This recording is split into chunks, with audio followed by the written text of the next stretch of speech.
लगभग 22 साल तक वैली ऑफ फ्लावर्स जाने के बाद मैं इस बार फिर से वैली ऑफ फ्लावर्स गया अपने resort blue poppy premier Joshimath से। सबसे पहले लगभग 10-12 किलोमीटर ड्राइव करने के बाद मैं पहुंचा विष्णुप्रयाग और वहां से मैं नीचे ज़रूर जाता हूं। नीचे गए हम लोग, मेरे साथ कुछ मेरे फ्रेंड्स भी थे, क्लाइंट्स भी थे, तो हम लोग नीचे गए विष्णुप्रयाग में। विष्णुप्रयाग बहुत ही सुंदर कॉन्फ्लुएंस है अलकनंदा और धौली गंगा का। बहुत ही फ्यूरियस उस टाइम पे नदी हो रखी थी। और फिर हम वापस ऊपर आए और फिर ड्राइव करके गोविंद घाट तक गए, जो कि लास्ट मोटरेबल पॉइंट है हमारी अपनी गाड़ी का। गाड़ी खड़ी करने के बाद हमने पुल को पैदल पार किया और दूसरी साइड लगभग 200 मीटर ऊपर टैक्सी वगैरह होती हैं सुमो, हमने वो हायर की और वो उसमें हम लोग सब लोग बैठ के हम गोविंद घाट से पुलना पहुंच गए। 4 किलोमीटर का ड्राइव है और वहाँ से वैसे तो बहुत सारे ऑप्शंस होते हैं। अगर आपको घोड़ा लेना है तो लगेज भी घोड़े पे ही जाएगा। आप पैदल जा रहे हैं तो पोर्टर हायर कर सकते हैं। हेलीकॉप्टर आजकल बंद था, जुलाई अगस्त में बंद किया हुआ गवर्नमेंट ने। और वहाँ से हमने तो पोर्टर हायर किया और साथ साथ वो हमारे चलता रहा और फिर हमने ट्रैक करना शुरू किया। तो जो गोविंद घाट से घांगरे का ट्रैक है ये पूरी तरह से वेल डिफाइंड ट्रैक है। लगभग 10 से 12 फीट चौड़ा है, सीमेंटेड है, नीचे से रेलिंग्स भी लगी हुई हैं और रास्ते में आपको बहुत सारी दुकानें मिल जाएंगी जहाँ पे आप चिप्स वगैरह ले सकते हैं और भी जो भी पैकेज फूड है, आपकी कोल्ड ड्रिंक्स हैं और बिस्किट्स वगैरह मिल जाते हैं। साथ में आपको पराठा, मैगी ये जनरली मिल जाता है, तो लंच पैक ले जाने की आपको ज़रूरत नहीं होती आज के दिन। और रास्ते में आपको पीने के पानी के लिए बड़ी अच्छी सुविधाएं हैं। पैकेज भी मिल जाएगा जो कि ज़रूरत नहीं होती, क्योंकि आप नेचुरल स्प्रिंग वाटर भी बहुत अच्छा मिल जाता है। और लगभग 6 किलोमीटर के ट्रैक के बाद आप एक जगह पहुंचेंगे, भिंडार विलेज। उस एरिया में जैसे आप भिंडार विलेज पहुंचते हैं तो आपको रिवर क्रॉस करनी होती है, पुष्पावती रिवर।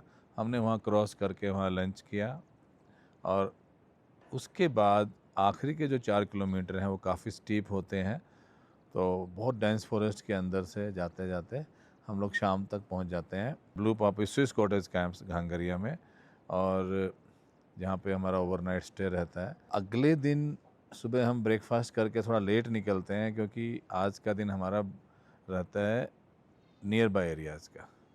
तो क्योंकि हमारे साथ कुछ क्लाइंट्स भी थे, मुझे भी कुछ फ़ोटोग्राफी करनी थी, तो हम लोग साथ में ही निकले। और वैली ऑफ फ्लावर्स के एंट्री गेट के सामने की तरफ बहुत ही खूबसूरत एक वाटरफॉल है, जो कि ओवरफ्लो है। हेमकुंड साहिब जी का जो कुंड है उसका ओवरफ्लो है, मतलब पीछे से पानी आता रहता है, आगे निकलता रहता है कंटिन्यूसली। तो वो वाटरफॉल के सामने हम गए, वहाँ पे हमने फ्लावरिंग्स वगैरह देखी, बहुत मज़ा आया। वो बहुत ही सुंदर वाटरफॉल है। वहाँ पे ग्लेशियर भी था अभी तक बचा हुआ, जुलाई मिड के बाद भी 1-1.5 घंटा वहाँ हमने स्पेंड किया। और वहाँ से फिर सामने हम निकले एंट्री गेट की तरफ। और एंट्री गेट की तरफ जब हम जा रहे हैं वैली ऑफ फ्लावर्स की तरफ, तो रास्ते में आपको बहुत सुंदर एक डेंस फॉरेस्ट है, जिसमें आपका थैलिक्ट्रम है, बहुत सुंदर से लीव्स होते हैं उसके, गोल्डन रोड है, अरिस्मा पॉपियम है, स्नेक लिली जिसको बोलते हैं, लेगुलेरिया है, ये सारे कुछ फूल वगैरह देखते हुए फिर एंट्री गेट हमने क्रॉस किया। और क्रॉस करने के बाद भी बहुत अच्छे अच्छे फ्लावर्स हैं वहाँ पे।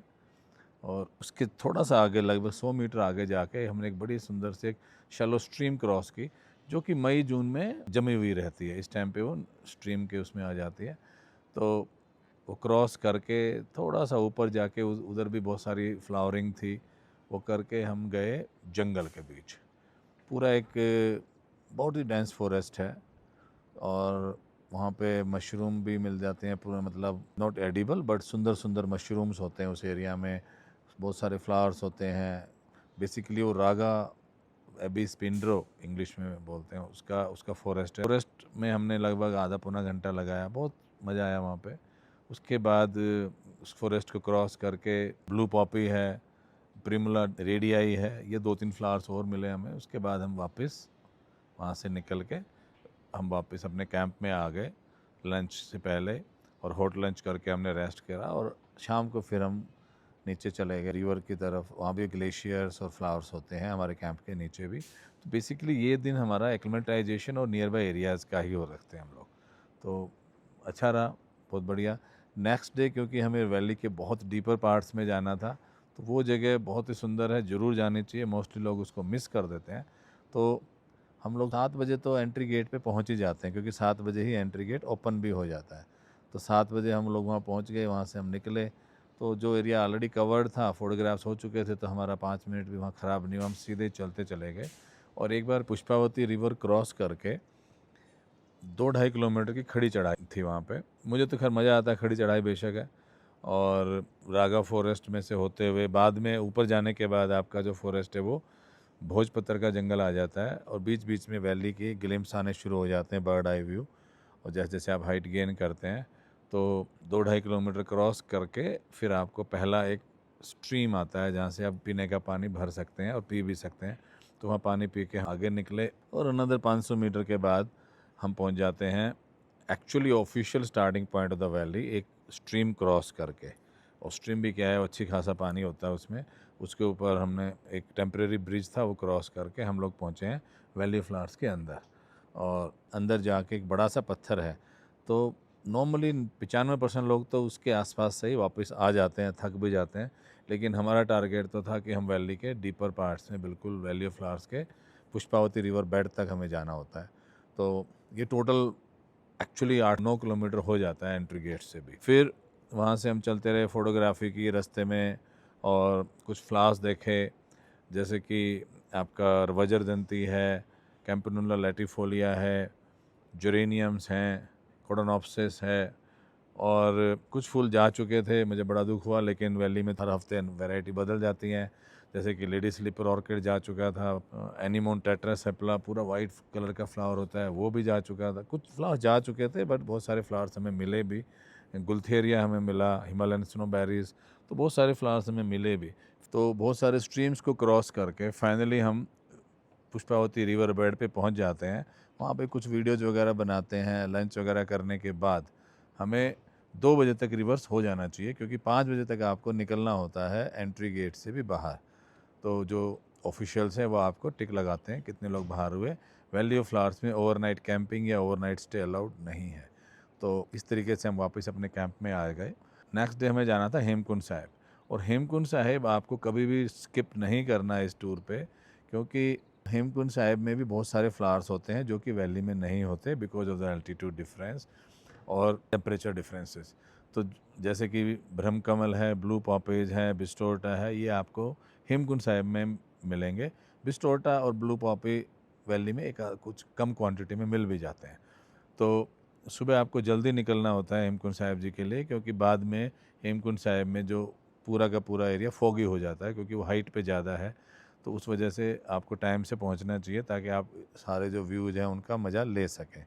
बाकी हेमकुंड साहिब जो कुंड है बहुत ही सुंदर है, और अगर आपकी इच्छा है तो आप उसमें स्नान भी कर सकते हैं। काफ़ी सरदार लोग स्नान करते हुए मिलेंगे आपको, बहुत मज़ा आता है। सच ओवरऑल वाइब्स बड़ी अच्छी होती हैं। नॉर्मली मैं तो ऊपर जाते वक्त घोड़ा ले लेता हूँ। रास्ते में आपको चाय के लिए, इनके लिए दुकानें वकानें मिल जाएंगी। और एक ही जगह है, अटला कोडी एक जगह है जहाँ पे सारी दुकानें कॉन्सेंट्रेटेड इसलिए हर जगह पे नहीं होती इतनी ज़्यादा, क्योंकि बड़ा मुश्किल सा भी है वहाँ मैनेज करना चीज़ों को। और फिर वापसी में मैं नॉर्मली पैदल आता हूँ, तो आप शाम तक वापस आप पहुँच जाइए बैक टू अपना कैंप। और नेक्स्ट डे जैसे आप चढ़े थे वहाँ से आप गोविंद घाट तक आ जाइए सेम तरीके से। और फाइनली आपको वहाँ से बद्रीनाथ भी जाना चाहिए, क्योंकि आफ्टरनून तक आप 12-1 बजे तक भी पहुँच जाते हैं। तो बद्रीनाथ जी यहाँ से केवल 20 किलोमीटर बाय ड्राइव है। तो बद्रीनाथ, माना, ये सारा हमने किया और दर्शन वगैरह कर लिए। और 12 से 3 टेम्पल क्लोज रहता है, तो आप कोशिश करिए 12 बजे से पहले अगर आप एंट्री मिल जाए तो बढ़िया है। नहीं तो फिर आप 1-2 बजे पहुंचते हैं, तो आप पहले माना करके फिर बद्रीनाथ जी के दर्शन करके आप शाम तक आराम से जोशीमठ आ सकते हैं। तो बेसिकली इस तरह आप इसको मैनेज कर सकते हैं। तो आपको फिर भी अगर कोई क्वेश्चन है, कुछ है, तो आप any time you can call मी। मेरा नंबर इसमें दिया हुआ है। Thank you.